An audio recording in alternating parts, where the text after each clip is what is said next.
आज के अखबार में खबर आई है कि शामली में एक लड़के ने पानी की टंकी के ऊपर चढ़ के वहां लैट्रिन कर दिया। किसी दूसरे लड़के ने वीडियो बना लिया है। अब पुलिस उसको गिरफ्तार करने के लिए ढूंढ रही है। रोटी बनाते समय थूकने की बहुत वीडियो आ चुके हैं, बहुत लोगों को जेल भेजा जा चुका है। दाल में लैट्रिन करने और सब्जी में, जो ढाबे होते हैं उसमें दाल में और सब्जी में लैट्रिन करने का वीडियो आ चुका है। गुलाब जामुन में और मिठाइयों में पेशाब करने का वीडियो आ चुका है। बिस्किट बनाते समय उसमें पेशाब करने का वीडियो आ चुका है। जूस में पेशाब करने का वीडियो आ चुका है। सब्जी को नाले के पानी से धोने का वीडियो आ चुका है। और अब शामली के गांव वेदखेड़ी में बाकायदा पानी की टंकी के ऊपर चढ़ के अपनी जान की परवाह किए बिना टंकी के ऊपर चढ़ना, वहां जाके लैट्रिन करना, यह दिखाता है कि सोच कितनी गंदी हो चुकी है। और ये जितने भी काम हो रहे हैं, चाहे रोटी पे थूकना, दाल में पेशाब करना, जूस में पेशाब करना, नाले के पानी से सब्जी धोना या टंकी में ऊपर चढ़ के लैट्रिन करना, मैं नाम नहीं लेना चाहूंगा क्योंकि नाम लूंगा तो ये लगेगा मैं सांप्रदायिकता फैला रहा हूं, लेकिन सारे के सारे एक ही मजहब के हैं। तो सवाल यह है, ऐसी नफरती सोच क्यों आ रही है? और इसमें एक चीज और मैं बता दूं, ये जो महाकुंभ चल रहा था उसमें मैंने बताया नहीं, बहुत सारे जगह से ये बात पता चली थी कि हरिद्वार से लेके प्रयाग के बीच में गंगा जी के किनारे, चाहे वो कानपुर है या और भी शहर है, वहां पे जो खास तौर पे एक समुदाय के लोग जिनके घर में लैट्रिन है, वो पहले लैट्रिन करते थे लेकिन कुंभ के दौरान जाकर के गंगा जी में लैट्रिन कर रहे थे, गंगा जी के किनारे लैट्रिन कर रहे थे। ऐसे ही खबर आई कि मथुरा से लेके प्रयाग तक यमुना जी के किनारे जो शहर हैं, वहां पे वो लोग भी यमुना जी के किनारे जाके लैट्रिन कर रहे थे जिनके घर में बाकायदा टॉयलेट है। और कानपुर में तो ये भी पता चला कि केवल पुरुष नहीं, महिलाएं भी जाके गंगा जी में लैट्रिन कर रही थी, जबकि उनके घर में भी टॉयलेट बना हुआ है। सबको इज्जत घर मिल चुका है। पिछले 10 साल में प्रधानमंत्री जी ने गरीब से गरीब व्यक्ति को भी टॉयलेट बनवा के दिया है। इसके बावजूद चूंकि कुंभ चल रहा था, इसलिए गंगा जी को गंदा करना था, यमुना जी को गंदा करता था। मुख्य उद्देश्य था कि जो वहां पे हिंदू हैं उनको गंगा जल मिले और गंदा यमुना जी का जल मिले, गंदा संगम का जल मिले। समाधान क्या है? क्योंकि ये खबर आ गई है, अब इस खबर में ये नहीं लिखा है मूल कारण क्या है, ये खबर नहीं लिखा अस्थायी समाधान क्या है। मूल कारण अगर पता चलना हो, इस लड़के को पकड़िए, इसका narco polygraph brain mapping test करके पूछ लीजिए तो पता चलेगा इसको किसी ने उकसाया होगा, किसी को कहा होगा कि यहां पे हिंदू रहते हैं, जाके लैट्रिन कर दे तो सही रहेगा। जब जब ऐसी घटना होती है, मैं तो कह रहा हूं, जब भी कोई ट्रेन के सामने पत्थर रखता है उसको पकड़ के narco polygraph brain mapping test कर लीजिए। जब भी कोई पत्थरबाजी कर रहा है उसको पकड़ के narco polygraph brain mapping test कर लीजिए।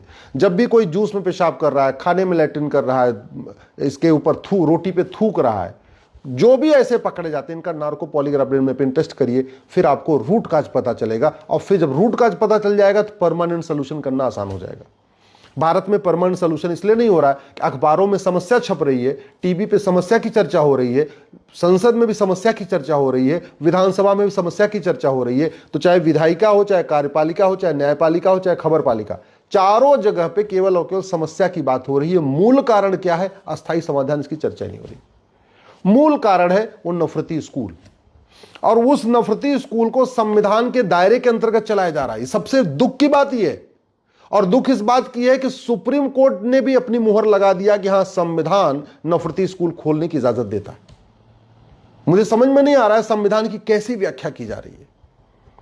मैं आज माननीय सुप्रीम कोर्ट के जजों से कह रहा हूं, एक बार दोबारा संविधान को ठीक से पढ़िए, और संविधान को पढ़ते समय चश्मा अपना भारत का रखिए, विदेशी चश्मा मत रखिए। संविधान का आर्टिकल 27 साफ साफ कहता है कि मजहब को प्रमोट करने के लिए, रिलीजन को प्रमोट करने के लिए 1 रुपए खर्च नहीं होगा, जनता का 1 रुपए खर्च नहीं होगा। आर्टिकल 28 साफ साफ कहता है कि किसी भी स्कूल में रिलीजियस टीचिंग नहीं दी जाएगी, यानी चाहे वो सरकारी स्कूल हो या सरकारी मान्यता प्राप्त स्कूल है।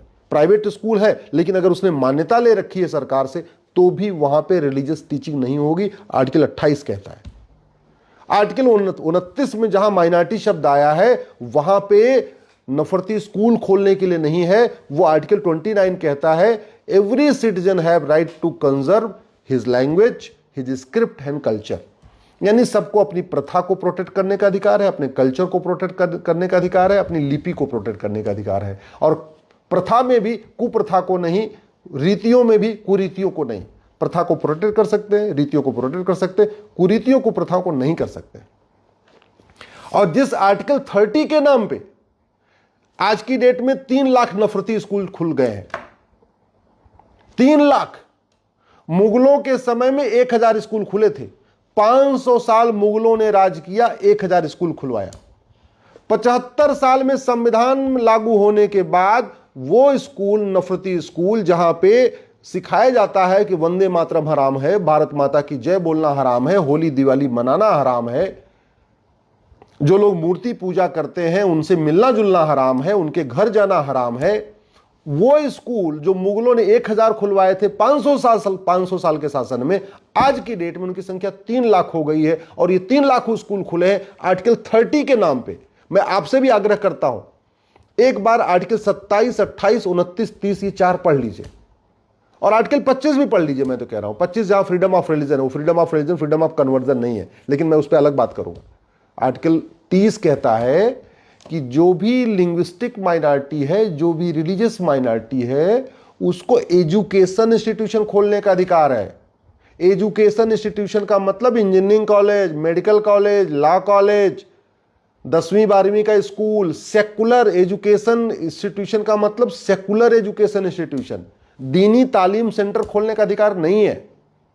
लेकिन चल रहा है तो चल रहा है। सुप्रीम कोर्ट के जज भी इस पे मुहर लगाए जा रहे हैं, हाई कोर्ट के जज भी मुहर लगाए जा रहे हैं।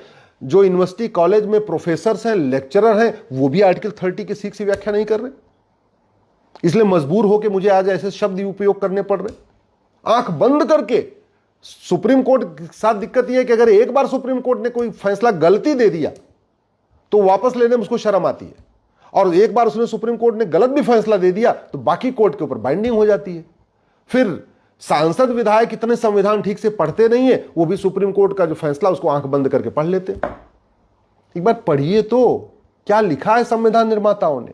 अरे भारत में बोलने का अधिकार है, hate speech, freedom of speech है, फ्रीडम ऑफ हेट स्पीच थोड़ी है। संविधान का आर्टिकल 25 फ्रीडम ऑफ रिलीजन देता है, फ्रीडम ऑफ कन्वर्जन थोड़ी देता है। और आर्टिकल आर्टिकल 30 जिसको लेके पूरे देश में मिशनरियां अपने 3 लाख स्कूल खोल चुकी हैं और मुस्लिम संगठन अपने 3 लाख मदरसे खोल चुके हैं, वो एजुकेशन इंस्टीट्यूशन खोलने का अधिकार देता है, रिलीजियस एजुकेशन इंस्टीट्यूशन नहीं। मदरसा दीनी तालीम सेंटर है, वो एजुकेशन इंस्टीट्यूशन नहीं है। इस भेद को समझना पड़ेगा। और दुख इस बात का है कि मदरसा खोल के उसको वक्फ प्रॉपर्टी डिक्लेयर किया जा रहा है। मतलब जिन स्कूलों में भारत के प्रति नफरत सिखाई जाती है, जहां वसुधैव कुटुंबकम हराम है, भारत माता की जय बोलना हराम है, नारी तू नारायणी हराम है, यत्र नारस्तु पूज्यते रमन्ते तत्र देवता हराम है, भारत की संस्कृति को मानना हराम है, माता पिता का पैर छूना हराम है, उन स्कूलों को वक्फ प्रॉपर्टी घोषित किया जा रहा है। मुगलों के समय में 1950 में वक्फ प्रॉपर्टी कितनी, 50,000 एकड़। आज की डेट में वक्फ प्रॉपर्टी कितनी हो गई, 40 लाख एकड़, 80 गुना प्रॉपर्टी बढ़ चुकी है। और कैसे बढ़ी है, मदरसा खोल दिया, इसको वक्फ प्रॉपर्टी डिक्लेयर कर दिया। जमीन किसी की थी, एक मदरसा खोला, वक्फ प्रॉपर्टी, मजार बनाया, वक्फ प्रॉपर्टी, दरगाह बनाया, वक्फ प्रॉपर्टी, पक्का कब्रिस्तान बनाया, वक्फ प्रॉपर्टी। भैया इस पर रोक लगनी चाहिए। तो अगर आप चाहते हैं कि दोबारा ये घटना न हो तो सोच बदलना पड़ेगा। सोच कैसे बदलेगी, सोच बदलेगी शिक्षा से। और क्या करना पड़ेगा, इस राइट टू एजुकेशन को बदल के इसमें इक्वल शब्द जोड़ के इसको राइट टू इक्वल एजुकेशन बनाना पड़ेगा। अभी ये 14 साल तक के बच्चों पे लागू होता है, इसको 16 साल तक करना पड़ेगा। यानी 10वीं तक पूरे देश में 1 nation 1 education board, 1 nation 1 syllabus, 1 nation 1 curriculum, सबकी एक किताब होगी। हिंदू हो या मुसलमान, पारसी हो या ईसाई, सबको भारत की शिक्षा लेनी पड़ेगी, भारतीय भाषाओं में शिक्षा लेनी पड़ेगी। न कोई विदेशी पंथ की बात सिखाई जाएगी, न कोई विदेशी भाषा सिखाई जाएगी, सब कुछ भारतीय सिखाया जाएगा। तब सोच बदलेगी। सोच तब बदलेगी जब शिक्षा का भारतीयकरण होगा। अगर हम मदरसे खुलवाते रहेंगे, अगर हम जो है मिशनरी स्कूल खुलवाते रहेंगे, तो कभी देश की एकता अखंडता मजबूत नहीं होगी और आपको ऐसी चीज़ें मिलती रहेंगी। कभी रोटी में थूकने का आपको वीडियो मिलेगा, कभी पेशाब करने का वीडियो मिलेगा, कभी जूस में पेशाब करने का, कभी लैट्रिन करने का। अब तो पानी की टंकी पर चढ़ के कर रहे हैं, गंगा जी में पेशाब लैट्रिन कर रहे थे, यमुना जी में लैट्रिन कर रहे थे, और अब तो पानी की टंकी के ऊपर चढ़ के लैट्रिन कर दिया। समाधान, शिक्षा में संस्कार हो, कानून का खौफ हो, गुलामी का नामो निशान मिटाया जाए, गुलामी की कुरीतियों को खत्म किया जाए, गुलामी के कुप्रथाओं को खत्म किया जाए, गुलामी की शिक्षा को बदला जाए, गुलामी की पुलिस व्यवस्था को बदला जाए, गुलामी की न्यायिक व्यवस्था को बदला जाए, गुलामी की प्रशासनिक व्यवस्था को बदला जाए। जितनी भी सिस्टम है सबका भारतीयकरण किया जाए, यही इसका समाधान है। नहीं तो रोज समस्या दिखती रहेगी, पढ़ते रहेंगे और फिर अगले दिन दूसरी समस्या आ जाएगी।